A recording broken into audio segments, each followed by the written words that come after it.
This work is the work of a pyromaniac.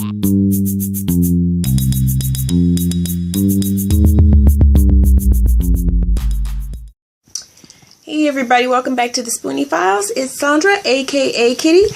I'm here today with another edition, and I hope you guys will excuse me. I've been trying to find a way to hold my tablet. I'm using my tablet instead of the camera, and it's really shadowy. It's like 2:30 in the afternoon, 3:30 in the afternoon, and it's really shadowy, and I can't find a way to sit. I'm like trying to sit up in the chair, and is it gonna be okay if you could just see my lips? Would that be alright?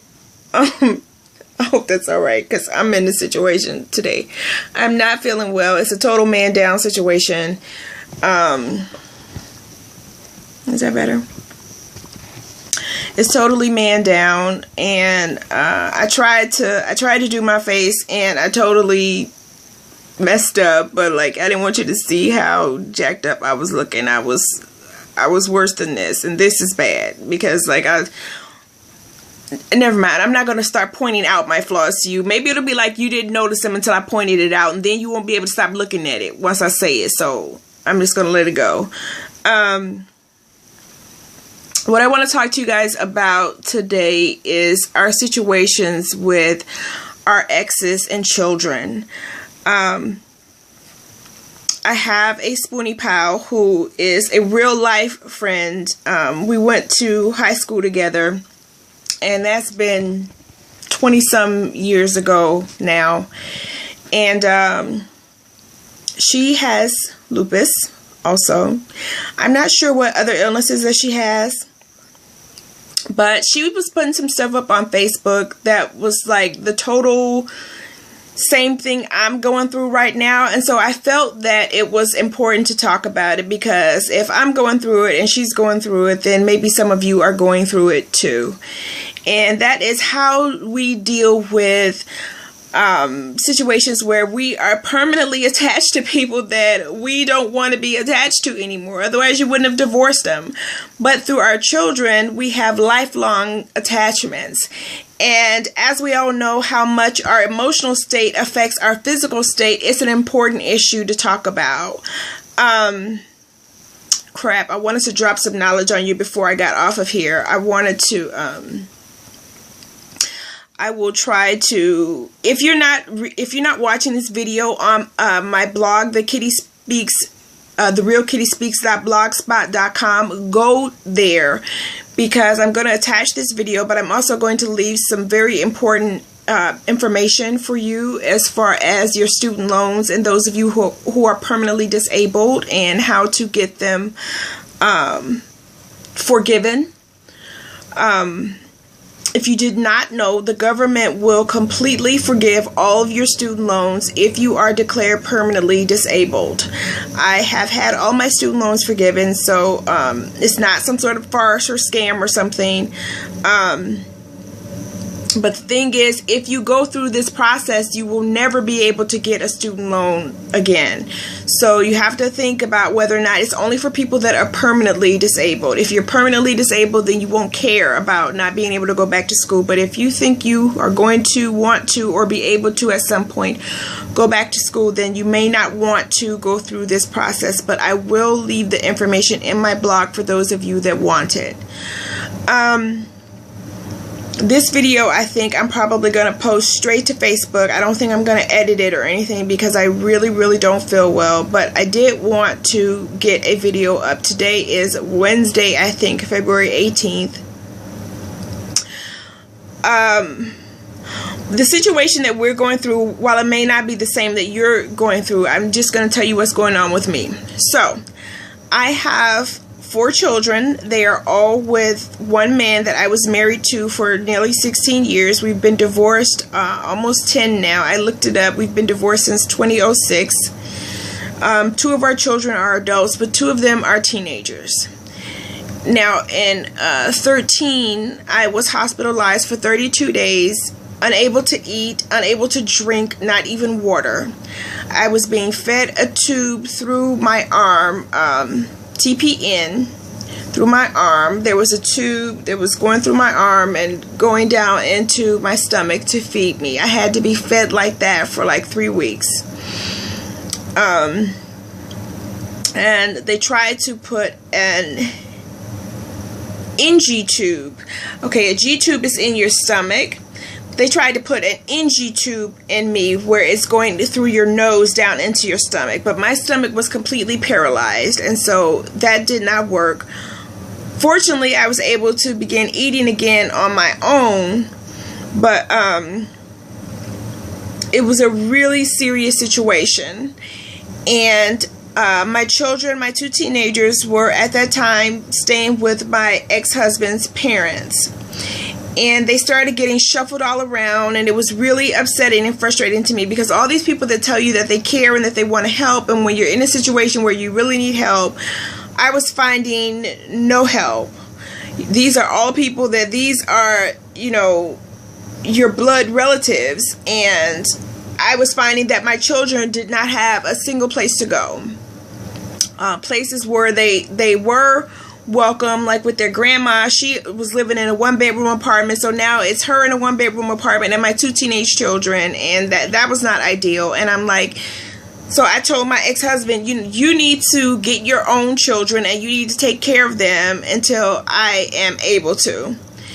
Well, he asked me, could they stay with him permanently? And this is a situation that he's been asking for years, and I have always said no, because I didn't feel like he was going to be a good parent. And now my children have been with him since May of 2013, and he is not a good parent. The situation is horrid. It is absolutely horrid. It makes me feel really, really guilty, even though I am not taking care of myself. Oscar is taking care of me. So you would think that I would be able to internalize the fact that I'm not taking care of myself, so I shouldn't feel guilt about this, but I do. My children want to be with me. I want to be with my children, but I have a situation where my partner, my caregiver, I don't want to ask him to take care of me and raise my teenage children, because I can't raise them. You know, it's horrible. But the thing that we're going through, that she and I are going through the same, is that she's got an ex who wants to sue her. Mine wants to sue me for child support now. Okay, I'm gonna put all my stuff out there and be really transparent. I did not ever sue my ex for child support. I never took him to child support court. My ex was taking care of our family and being a good supporter of our family until our daughter will be 17 in April, until she was 6 months old. So he's October 28th. October 27th of 1998, he got fired from the last good job he's ever had. And I've been supporting our family since 1998. I was supporting him and our children.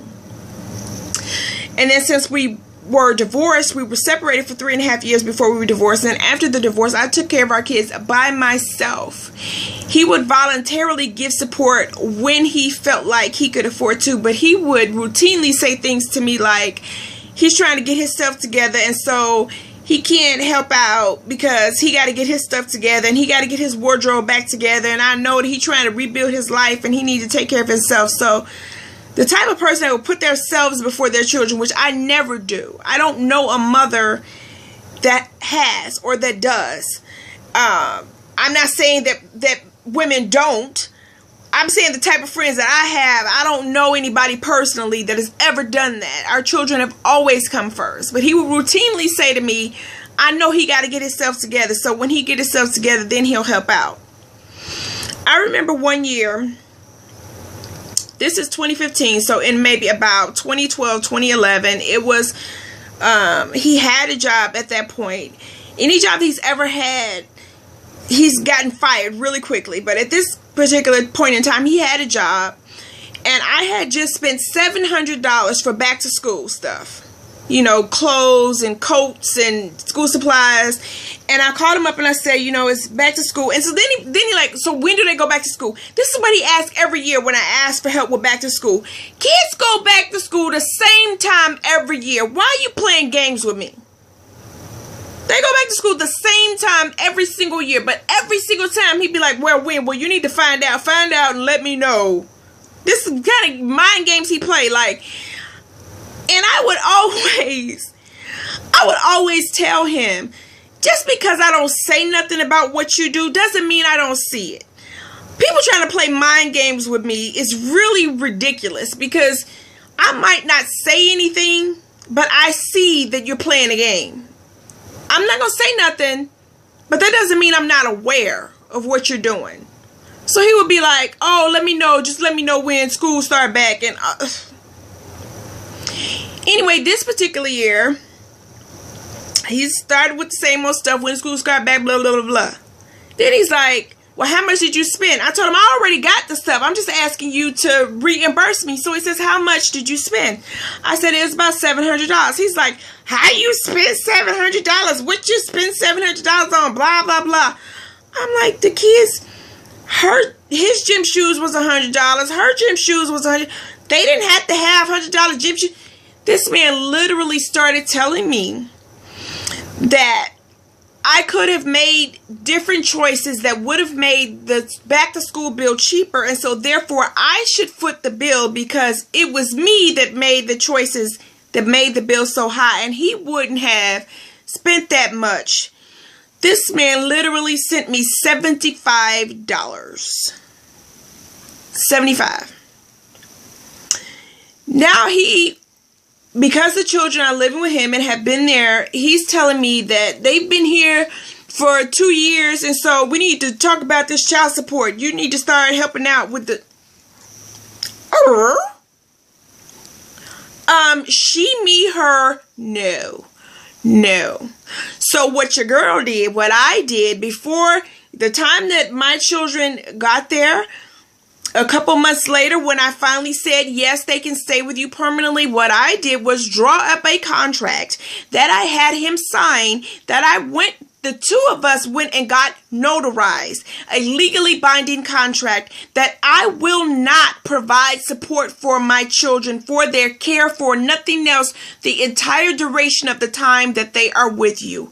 I will provide cell phones, because I was providing cell phones before they got there. The contracts are in my name, but that is all I will provide, unless I willingly decide to provide anything above and beyond cell phones. So what I have been doing is giving my children money directly to them, or paying for things that they want or that they need. My daughter had a dance. Let me know. Put whatever you want in my shopping cart. Let me know it's in my shopping cart and I will pay for it. But I will not give him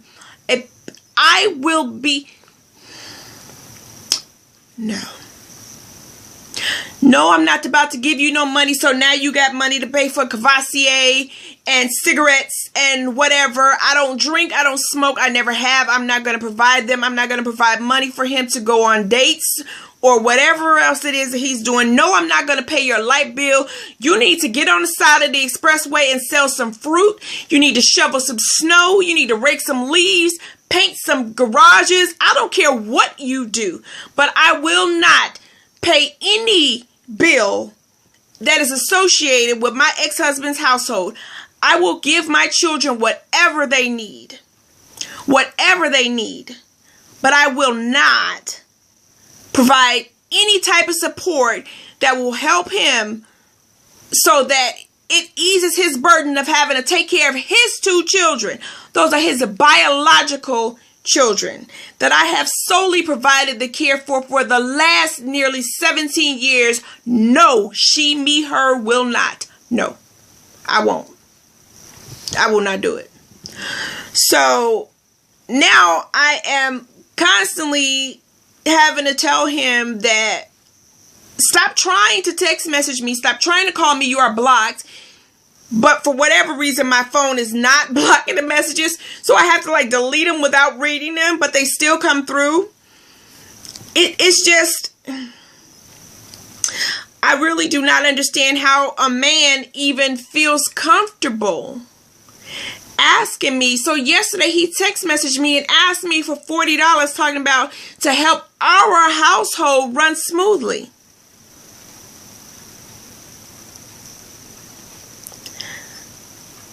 I think it's just despicable. So I've talked to, like, I divorced this man, but I didn't divorce his family. And every once in a while I talk to some, I talk to members of his family about him. And I tell them, about him threatening to sue me to take me to child support court again. And he used to threaten to sue me for custody of our children. And all kind of old crazy stuff. And they're like, if he ever takes you to court, his family will be on the side of the defense. They'll be on my side to let the judge know that, it's just a bogus claim. And I just and he's like, you get disability for them kids, and usually he does not understand the disability payment that I get for the children is like $300 and some.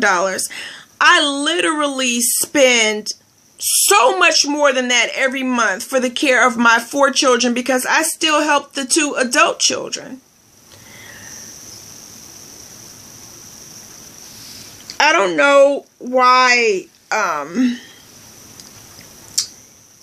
anybody would want to kick somebody while they're down, but even if I know that he wouldn't win a case in court, the fact that he's threatening me with it and that he knows that will stress me out and that he knows that will make me unwell is a really hateful thing to do.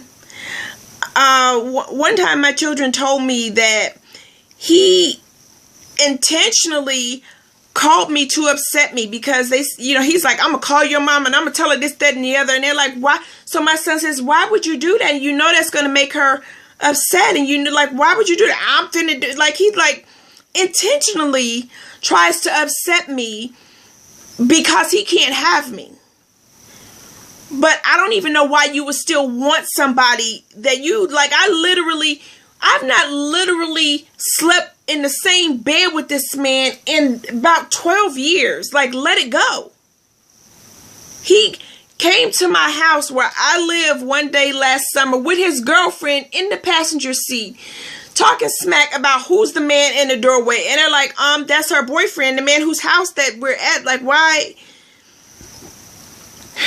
I think I'm getting a little bit TMI. I'm going a little bit deeper than I should be going. But the point is, what we have to deal with mentally that causes us physical trauma, dealing with men that we made children with. And so therefore there is an attachment with them for the rest of our lives, forever. We're attached to these people that intentionally want to cause us harm. And my ex, in my situation, he knows that I provide more money every month than I get in support for them consistently. He knows that. But I don't even know what it's about to him in his mind, because he's like a cuckoo bearer. He's really cuckoo, so I don't really know what it is to him. But I forgot my point. I was supposed to be providing support. But I think what I ended up doing was asking for your support as I'm pouring out what I'm going through on this video. And we all know that I have trigeminal neuralgia and that the talking is bad. So now I'm starting to lose my voice and it's starting to be painful. But I thought that it was a relevant conversation to have because I was going through it at the same time as somebody else. And she brought up the issue of forgiveness, and we want to provide forgiveness and we want our slate to be clean. But it's very hard to forgive somebody when they're constantly and consistently and persistently and intentionally hurting you. So I think that I'm going to have to make a part 2 to this video because we're coming up on 20 minutes. So I'm going to stop for now and say love, peace, and hair grease, but there will be a part 2. Ciao. This is the work of a pyromaniac.